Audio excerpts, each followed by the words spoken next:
২০২৬-এর এই নির্বাচনটি আসলে বহুল প্রতীক্ষিত নির্বাচন। সাধারণ জনগণ ভোট দিতে পারেনি দীর্ঘ ১৮ বছর এবং সেখান থেকে আমরা বিএনপি সহ অন্যান্য দলগুলো মানুষের ভোটের অধিকারের জন্য লড়াই করেছি রাজপথে এবং শেষ পর্যন্ত এই নির্বাচনটিকে আমরা অর্জন করেছি এবং নির্বাচনটি উৎসবমুখর ছিল, স্বতঃস্ফূর্ত ছিল। জনগণ ভোট দিতে গিয়েছে এবং জনগণের ভোটেই নির্বাচিত হয়ে বিএনপি সরকার গঠন করেছে। সেনাবাহিনীর ভূমিকা অত্যন্ত গুরুত্বপূর্ণ ছিল, কারণ আপনারা জানেন যে নির্বাচন পূর্ববর্তী সময়ে দেশি বিদেশি ষড়যন্ত্র ছিল এবং অনেকেই চেষ্টা করেছে যে নির্বাচনটিকে বাধাগ্রস্ত করার জন্য এবং আমরা দেখেছি মব কালচার শুরু হয়ে গিয়েছিল। তো সেখান থেকে দেশকে স্থিতিশীল রাখাটা জরুরি ছিল এবং সেনাবাহিনী গুরুত্বপূর্ণ ভূমিকা পালন করেছে এবং পাশাপাশি নির্বাচনে মানুষ ভোট দিতে যাওয়ার যে একটা আস্থা, সেই আস্থার জায়গাটায় সেনাবাহিনী কাজ করেছে। সেনাবাহিনী থাকাতে জনগণ আস্থা পেয়েছে, ভোট কেন্দ্রে গিয়েছে এবং ভোট দিয়েছে। তো সেনাবাহিনীকে আমরা এই জন্য ধন্যবাদ জানাই। জি, অবশ্যই আমি মনে করি যে ১২ই ফেব্রুয়ারি যে নির্বাচনটি হয়েছে সেটি সুষ্ঠু এবং গ্রহণযোগ্য হয়েছে। সাধারণ মানুষ তাদের প্রার্থীকে ভোট দিতে পেরেছে। আমাদের যে মানুষের মধ্যে যে ভোটারদের যে উপস্থিতি, সেটা আমরা স্বতঃস্ফূর্ততা লক্ষ্য করেছি মানুষের মাঝে এবং আমরা যখন প্রার্থী হিসেবে গণসংযোগে গিয়েছি, সেখানেও কিন্তু লক্ষ্য করেছি যে মানুষ উন্মুখ হয়ে আছে ভোট দেওয়ার জন্য। অভিযোগ থাকতেই পারে রাজনীতিতে। নির্বাচন নিয়ে কোনো অভিযোগ থাকলে সেটা তারা আইনগতভাবে ব্যবস্থা নিবে। আমরা মনে করি যে বাংলাদেশের যে বহুল প্রতীক্ষিত নির্বাচনটি ছিল, সেটি অত্যন্ত সুন্দরভাবে, সফলভাবে সম্পন্ন হয়েছে এবং জনগণ ভোট দিতে পেরেছে এবং জনগণের ভোটেই বিএনপি রাষ্ট্র পরিচালনার দায়িত্বে এসেছে। এর আগে ২০১৮ সালে আমি নমিনেটেড ছিলাম, বাট এর আগে আমার বাবা এই আসন থেকে নির্বাচন করেছিলেন। ১৯৯১ সালে উনি বাংলাদেশের সর্বোচ্চ ভোট পেয়েছিলেন এই গাজীপুর ২ আসন থেকে। বাবার কয়েকটি নির্বাচনে আমিও নিজে তার পাশে থেকে কাজ করেছি। তো সুতরাং নির্বাচনী অভিজ্ঞতাটা ছিল। আর পাশাপাশি আমার বাবা যেহেতু তার একটা বর্ণাঢ্য রাজনৈতিক জীবন ছিল, আমি রাজনৈতিক পরিবারেই বেড়ে ওঠা। তো সুতরাং সে অভিজ্ঞতাটা আমার ছিল। প্রথমবার আমি আলহামদুলিল্লাহ জনগণের ভোটে নির্বাচিত হয়ে আসছি। বিএনপি জনগণের গণমানুষের দল এবং জনগণের জন্য কাজ করতে চাই। আমাদের প্রতিষ্ঠাতা শহীদ রাষ্ট্রপতি জিয়াউর রহমান সাহেব জনগণের জন্য কাজ করেছেন, ওনার জীবনকে উৎসর্গ করেছেন। আমাদের দেশনেত্রী বেগম খালেদা জিয়া দেশের মানুষের জন্য ওনার জীবনকে উৎসর্গ করেছেন। আমাদের নেতা তারেক রহমান সাহেব, উনি এখনও লড়াই করে যাচ্ছেন গণতন্ত্রকে প্রতিষ্ঠা করার জন্য এবং মানুষের ভোটের অধিকারের জন্য উনি দীর্ঘ সময় লড়াই সংগ্রাম করেছেন। আমার বাবা যেহেতু গাজীপুরের একজন জনপ্রিয় নেতা ছিলেন এবং মানুষকে সার্ভ করেছেন, গাজীপুরের অনেক উন্নয়ন উনি করেছেন এমপি মন্ত্রী থাকার সময় এবং মেয়র থাকা অবস্থায় উনি চেষ্টা করেছেন, যেহেতু তখন ফ্যাসিস্ট গভর্নমেন্ট ছিল, তাকে মিথ্যা মামলা দিয়ে কারাবন্দী করে রেখে জনগণকে বঞ্চিত করেছে উন্নয়ন থেকে। তো সেখান থেকে আমার একটা দায়বদ্ধতা ছিল মানুষের প্রতি, যে উনি কাজ করে যেতে পারেননি। ওনার যে স্বপ্নগুলো ছিল গাজীপুরকে নতুন করে সাজানোর এবং জনগণের মধ্যেও একটা ভ্যাকুয়াম ক্রিয়েট হয়েছে যে এখানে একটা শূন্যতা দাঁড়িয়ে গিয়েছিল, যে যখন উনি অসুস্থ হয়ে মৃত্যুর কোলে ঢলে পড়লেন, তো তখন জনগণও একটা লিডার চাচ্ছিল, একটা নেতা চাচ্ছিল যে কিনা এই হালটা ধরবে। তো আমি তখন এবং জনগণের যে ভালোবাসা এবং সম্মানটুকু আমি পেয়েছি, আমি সেই জন্য কৃতজ্ঞ যে তারা আমার উপর আস্থা রেখেছে আমার বাবার কারণে। এখন আমার time is my time to prove যে আমি জনগণের কত কাছে যেতে পারি এবং জনগণের যে প্রত্যাশা গাজীপুরবাসীর, সেটা আমি কতটুকু পূরণ করতে পারি। আমি সেই লক্ষ্যে কাজ করছি এবং ইনশাল্লাহ আমি চেষ্টা করব যে জনগণের প্রত্যাশা পূরণে। গাজীপুর ২ আসনে এখানে প্রথমে আমরা দেখেছিলাম যে জামাতে ইসলাম থেকে একজন প্রার্থী ছিলেন। পরবর্তীতে তাদের জোট হওয়ার পরে তাদের প্রার্থীতা চেঞ্জ হয়েছে। সেখানে নতুন দল যেটি আপনার এনসিপি, সেখান থেকে তারা প্রার্থী দিয়েছিলেন এবং আলী নাসের নামে একজন এখান থেকে মনোনীত হয়েছিলেন এনসিপি থেকে। আই ওয়াজ কনফিডেন্ট, আমি বিশ্বাসী ছিলাম, আত্মবিশ্বাসী ছিলাম যে ধানের শীষ গাজীপুর ২ বিপুল ভোটে বিজয়ী হবে। আমি বিশ্বাসী ছিলাম যে গাজীপুর ২ আসনে ধানের শীষ বিপুল ভোটে বিজয়ী হবে। কারণ আমি গণসংযোগকালে যে মানুষের মাঝে যে স্বতঃস্ফূর্ততা দেখেছি এবং উৎসাহ উদ্দীপনা দেখেছি, তো আহ, আলহামদুলিল্লাহ সেটা হয়েছে। এবং ভোটের দিন আমি নির্বাচন যে সময় আপনার ভোট দেওয়ার 4:30, তারপরে আমি আহ, আমাদের পার্টি অফিসে ছিলাম গাজীপুর, এবং সেখান থেকে আমাদের একটা কন্ট্রোল রুম করা হয়েছিল, যেখান থেকে মানে গাজীপুরের সব আমার সেন্টারগুলো থেকে যেন গণনা পরে আমাদের ফলাফলগুলো আসতে থাকে। এবং তখন আমি ওইটা মানে ওভারসি করতেছিলাম যে ফলাফলগুলো আসছে বিভিন্ন জায়গা থেকে আস্তে আস্তে, এবং আস্তে আস্তে বিভিন্ন জায়গা থেকে ফলাফলও আসছে, একসাথে মানুষজন জড়ো হওয়া শুরু করছিল কন্ট্রোল রুম ঘিরে। এবং সেখানে আমরা প্রায় মধ্যরাতেরও পর পর্যন্ত আমরা অবস্থান করছিলাম এবং ফলাফলগুলো আমরা দেখছিলাম। একই সাথে আমার ফলাফলও দেখছিলাম, গাজীপুর 2 আসনের এবং অন্যান্য জায়গার ফলাফলগুলো আমাদের কাছে আসছিল, তো সেগুলো আমরা দেখছিলাম। মানুষের ভালোবাসা, সম্মান এত পেয়েছি যে সেটা আসলে একটা মানে আবেগঘন পরিবেশ যেটা ছিল। আই ওয়াজ ভেরি ইমোশনাল, আমি নিজেও অনেকটা ইমোশনাল হয়ে গিয়েছিলাম।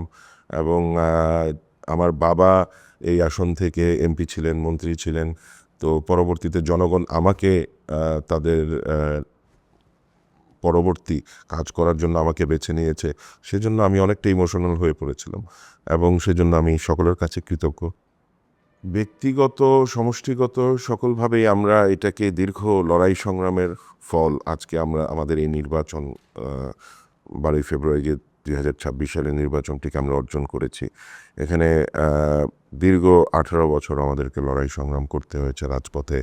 বিএনপির অনেক নেতাকর্মী গুম হয়েছে, খুন হয়েছে, আমাদের অনেক নেতাকর্মীর নামে মামলা হয়েছে, এবং আমাদের সিনিয়র নেতৃবৃন্দদেরকে মিথ্যা মামলা দিয়ে কারাবন্দী করে রাখা হয়েছে। সো এখানে আমি যদি দেখি যে বলা হয় যে আমাদের 60 লক্ষ নেতাকর্মীর বিরুদ্ধে মামলা দেওয়া হয়েছে, কিন্তু শুধু 60 লক্ষ না, একজন মানুষকে ঘিরে কিন্তু তার পরিবারের অনেক সদস্য থাকে। আমি যদি 5 জন করেও ধরি নেই একটা পরিবারের সদস্য, সেখানে কিন্তু 3 কোটি মানুষ আসলে ভুক্তভোগী এবং ভিকটিম। তো একটা বড় সংখ্যা কিন্তু আমরা নির্যাতিত, নিপীড়িত হয়েছি 18 বছর। তো সব কিছু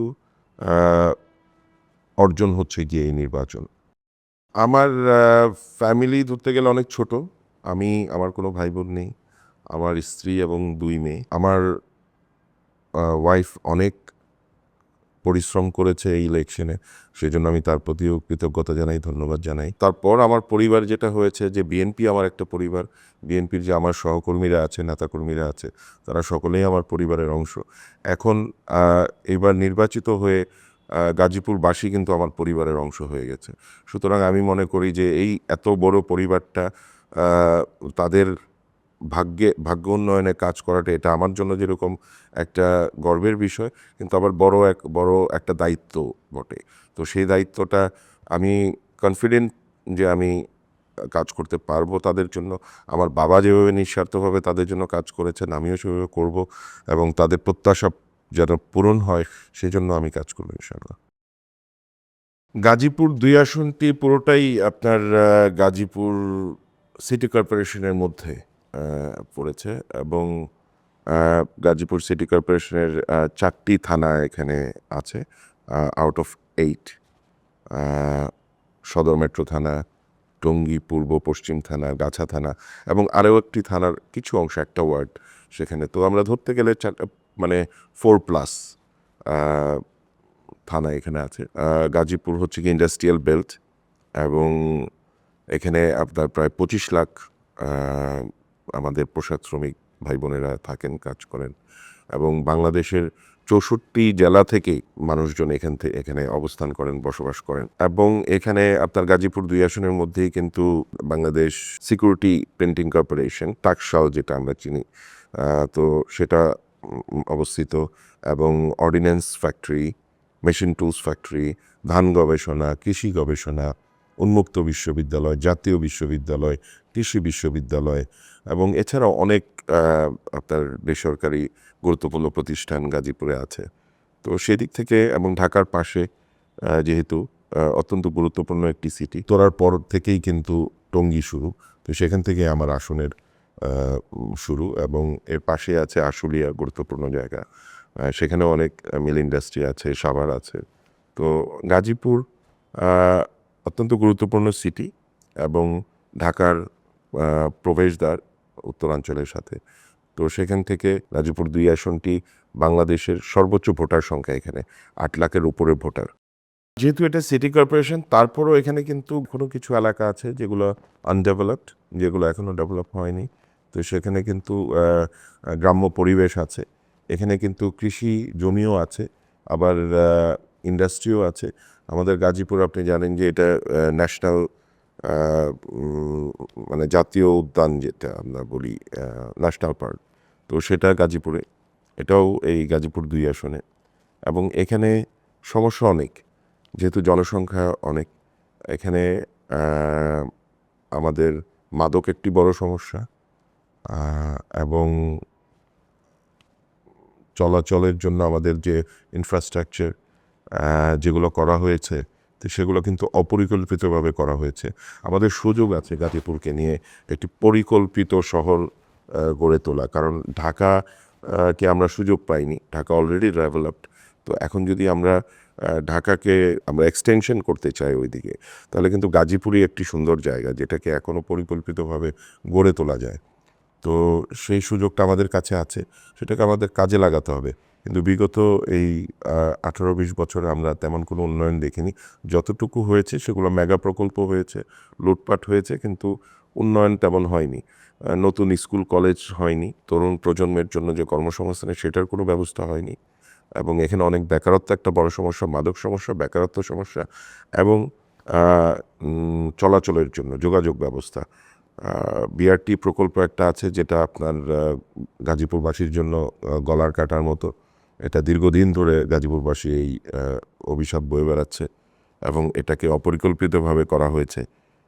এটাকে দ্রুত বাতিল করে নতুন পরিকল্পনা করা উচিত। কারণ গাজীপুরের থেকে প্রতিদিন হাজার হাজার মানুষ ঢাকায় চাকরিজীবী মানুষরা আসে, কাজ করছে। আবার এখান থেকেও, ঢাকা থেকেও কিন্তু হাজার হাজার মানুষ গাজীপুরে যাচ্ছে প্রতিদিন কাজের জন্য। তো সুতরাং এইখানে আমাদের যোগাযোগ ব্যবস্থার উন্নয়নটা অত্যন্ত জরুরি। গাজীপুরবাসী আমাকে, ওই যে বললাম যে একটা আস্থার জায়গা থেকে, তাদের যে ভালোবাসাটা এবং আস্থা সম্মানটা ছিল আমার বাবার প্রতি, আমার বাবা যে উন্নয়নমূলক কাজগুলো গাজীপুরবাসীর জন্য করেছিলেন, সেই জন্য তারা একটা আস্থা পেয়েছেন যে মান্নান সাহেবের ছেলে, তাকে দিয়ে হয়তো ভালো কিছু হবে। তো সেই জায়গাটা থেকে তারা আমার উপর বিশ্বাস রেখেছে, আস্থা রেখেছে, এবং আমার দায়িত্ব হচ্ছে এখন সেই তাদের প্রত্যাশার জায়গাটা পূরণ করা। বাবা আমাকে কখনো প্রেশার করেনি যে রাজনীতিতে আসতে হবে। আমিও কখনো ভাবিনি যে আমি রাজনীতি করব। বাবার সাথে থেকেছি, পাশে থেকেছি, ওনার নির্বাচনী উনি যখন নির্বাচন করেছেন সেই জায়গাগুলোতে কাজ করেছি। তারপর আমি নিজেই কিভাবে যেন জড়িয়ে গেছি, কারণ যেহেতু রাজনৈতিক পরিবারে বেড়ে ওঠা, সকলের সাথে একসাথে রাজনৈতিক ব্যক্তিগুলো যারা ছিলেন বাবার আশপাশে, তাদের সকলের সাথেই আমার অত্যন্ত ঘনিষ্ঠ সম্পর্ক, গভীর সম্পর্ক হয়ে গড়ে উঠেছে। এবং যখন আমি ফিল করেছি যে না, মানুষের জন্য কাজ করা এর চেয়ে ভালো কিছু তো আর হইতে পারে না, এবং মানুষও যখন একটা ভ্যাকুয়াম ফিল করছে, যখন আমার বাবাকে তারা কাছে পাচ্ছে না, তাকে কারাবন্দি করে রাখা হলো, এবং তারপরে উনি দীর্ঘদিন অসুস্থ ছিলেন, এবং তারপরে আমাদেরকে ছেড়ে চলে গেলেন।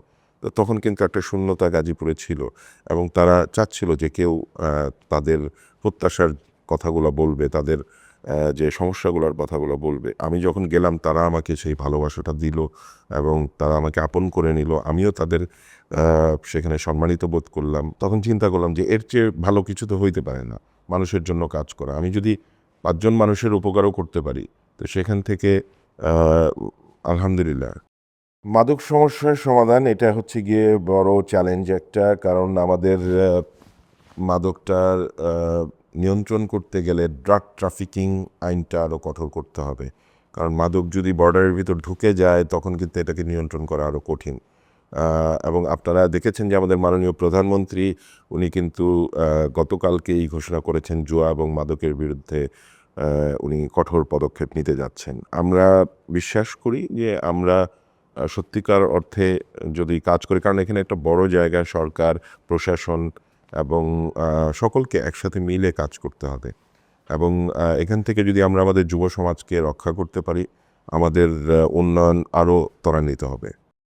আমাদের কাজগুলো প্রায়োরিটি বেসিসে আনার চেষ্টা করছি। ভৌগোলিক কারণে, যেমন আমার এটা শিল্পাঞ্চল, তো সেখানে শ্রমিকদের জন্য আমাদের যে কমিটমেন্টগুলো ছিল সেটা নিয়ে আমরা কাজ করব। পাশাপাশি আমাদের যে ফ্যামিলি কার্ডের কথা বলা হয়েছে, সেই ফ্যামিলি কার্ড খুব দ্রুত শুরু হয়ে যাবে। সেখানে আমাদের নারীদেরকে স্বাবলম্বী করার জন্য যে ফ্যামিলি কার্ড দেয়া, সেটা আমরা করব। পাশাপাশি আমাদের যুবকদের জন্য কর্মসংস্থানের ব্যবস্থা করা, বেকারদের জন্য যেন প্রশিক্ষণ কেন্দ্র আমরা করতে পারি, কারিগরি প্রশিক্ষণ কেন্দ্র, ল্যাঙ্গুয়েজ কোর্সের ব্যবস্থা করা, সেই কাজগুলো আমাদের প্ল্যানে আছে খুব দ্রুত করার জন্য। এবং আমরা কিছু শর্ট টার্ম প্ল্যান, কিছু লং টার্ম প্ল্যান এভাবে সাজিয়ে আমরা যত দ্রুত সম্ভব, কাজ অনেক পড়ে আছে, মানুষের জন্য কাজ করতে হবে এবং আমরা কাজের কমিটমেন্ট নিয়ে এসেছি। ইনশাল্লাহ আমরা আশা করি জনগণের প্রত্যাশা পূরণ করতে পারব। আমাদের নেতা তারেক রহমান সাহেব, মাননীয় প্রধানমন্ত্রী যে ঘোষণা দিয়েছেন নারীদেরকে স্বাবলম্বী করার জন্য, সেটা তো আছেই। পাশাপাশি আমার কিছু পরিকল্পনা আছে নারীদেরকে নিয়ে। এখানে অনেকে আছেন যারা ব্যবসায়ী বান্ধব, একটা পরিবেশ যেন আমরা তৈরি করে দিতে পারি, নারীরা যেন নিজেরা স্বাবলম্বী হয়ে যেতে পারে এবং তাদের জন্য কোনো তহবিল, ফান্ড বা লোন, ইজি লোনের ব্যবস্থা করা যায় কিনা, যেখান থেকে তারা ব্যবসায় নিজেদেরকে নিয়োজিত করতে পারে। এবং আমার কাছে অনেকেই এসেছিল যারা বিভিন্ন ব্যবসায় আছে ইতিমধ্যে। এখন অনেক রকমের বিজনেস আছে যারা ঘরে বসেও করতে পারেন অনেকে। তো সেইগুলা আমরা কীভাবে আরও বড় পরিসরে কাজে লাগাতে পারি, সেই লক্ষ্যে কাজ। বলার তো শেষ নেই, মানুষের সমস্যাও অনেক। তো সুতরাং আমি যেই কথাগুলো আপনাকে আগে বললাম যে আমাদের গাজীপুরে মাদক সমস্যাটা অনেক প্রকট। এটা থেকে আমরা যদি রক্ষা পাই তাহলে আমাদের যুব সমাজকে রক্ষা করতে পারবো, আমাদের সমাজকে রক্ষা করতে পারবো এবং একটি হেলথি সোসাইটি আমরা গড়ে তুলতে পারবো। এবং এই যুব সমাজকেই আমরা কিন্তু আমাদের যেই প্ল্যানগুলো আছে, যেমন কারিগরি প্রশিক্ষণ এবং ল্যাঙ্গুয়েজ কোর্স, এটার মাধ্যমে যদি তাদেরকে আমরা বেকারত্ব থেকে মুক্ত করতে পারি, এগুলো হচ্ছে কি আমাদের জন্য বড় চ্যালেঞ্জ। এবং আমাদের যে ইনফ্রাস্ট্রাকচার ডেভেলপমেন্টের যে জায়গাগুলো আছে, যেটা বললাম যে অপরিকল্পিতভাবে কিছু রাস্তাঘাট করা হয়েছে, সেটা থেকে বের হয়ে আমাদেরকে, যেমন এলিভেটেড এক্সপ্রেসওয়েটা, এটা গাজীপুরে যাওয়া উচিত ছিল। এটা আমি গাজীপুরবাসীর কাছে অঙ্গীকার করেছি যে আমি এটা নিয়ে কাজ করব, কারণ এলিভেটেড এক্সপ্রেসওয়ে এয়ারপোর্ট পর্যন্ত আছে, ফার্দার এটাকে এক্সটেনশন প্রয়োজন। এবং এখানে মেট্রো রেল হোক, মনোরেল হোক, আমাদের গাজীপুরে যেতে হবে, কারণ এই যে বললাম যে হাজার হাজার মানুষ প্রতিদিন কিন্তু যাওয়া আসা করে গাজীপুরে। তো সুতরাং অনেকগুলা জায়গা আছে কাজ করার মতো। ইনশাল্লাহ আমি সবগুলা নিয়েই সিমultaneously কাজ করার চেষ্টা করব। কুছ তো লোক কাহেঙ্গে, তো আপনারা বোধহয় গানটা শুনছেন। তো আসলে কিছু লোক কথা বলবেই, বাট যেটা জনগণের জন্য ভালো, আমার গাজীপুরবাসীর জন্য ভালো, সেই কাজ আমি করে যাব এবং ইনশাল্লাহ তাদের প্রত্যাশা পূরণে, তাদের ভাগ্য উন্নয়নে যেটা প্রয়োজন এবং আমার সামর্থ্য অনুযায়ী আমি কাজ করব। ইতিমধ্যে আমি প্রশাসনের সাথে কথা বলেছি এবং আমি বলেছি যে এটা একটা তালিকা যেন করা হয় যারা মাদক ব্যবসায়ী এখানে আছেন এবং তাদের বিরুদ্ধে আমাদের দ্রুত ব্যবস্থা নিতে হবে।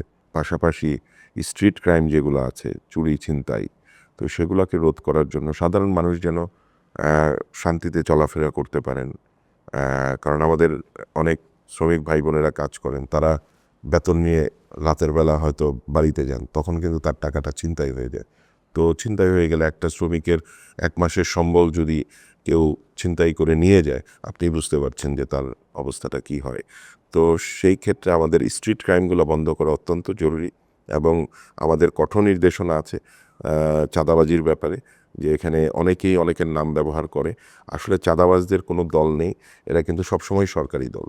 তো তারা কিন্তু মিশে যাওয়ার চেষ্টা করে এবং আমরা সেই জায়গা থেকে কাজ করব যেন তাদেরকে চিহ্নিত করা যায় এবং তালিকা করে তাদের বিরুদ্ধে ব্যবস্থা নেওয়া। ক্ষমতাটা আমরা আসলে মানুষের জন্য কাজ করার জন্য। তো সেই জায়গাটা থেকে মানুষের কাছে জবাবদিহিতা আমাদের সবসময়ই থাকবে। এটা একটা চলমান প্রক্রিয়া এবং জনগণের সাথে আমাদের সম্পর্কের উপরেই কিন্তু এই ব্যালেন্সটা থাকে। তো তো সুতরাং আমি কি করছি না করছি সেটাও আমি প্রকাশ করব এবং জনগণ দেখতে পাবে এবং জনগণই সেটার জবাব ইনশাল্লাহ দিবে। জনগণের যে দায়বদ্ধতা আমার উপর এসে পড়েছে, জনগণের প্রত্যাশা পূরণে আমি কাজ করব। যদি if I think I am fail then মানে আমি যদি ফেল করি কোনো কারণে, তাহলে আমি নিজেই সরে যাব। আমি সরি বলে সরে যাব জনগণকে। বাট তাদের প্রত্যাশা পূরণে আমি কনফিডেন্ট যে আমি কাজ করতে পারবো। কিভাবে কাজ করলে আমরা জনগণের জন্য, দেশের জন্য আমরা একসাথে কাজ করতে পারি? আমরা এর আগের সরকারের সময় দেখেছি যে প্রধানমন্ত্রীকে অনেক তৈলাক্ত প্রশ্ন করা হইতো। তো সেই জায়গা থেকে সরে এসে আমার মনে হয় গণমাধ্যম কর্মীদের দায়িত্ববোধ থেকে কাজ করা উচিত, যে তারাও কিন্তু এই দেশের মানুষ এবং দেশের জনগণের জন্য কাজ করা উচিত। তো সুতরাং রাজনীতিবিদদের প্রতি তাদের যেমন সমালোচনা করবে, গঠনমূলক সমালোচনা করবে, পাশাপাশি তাদের সাথে একসাথেও কাঁধে কাঁধ মিলিয়ে কাজ করতে হবে দেশের উন্নয়নের জন্য।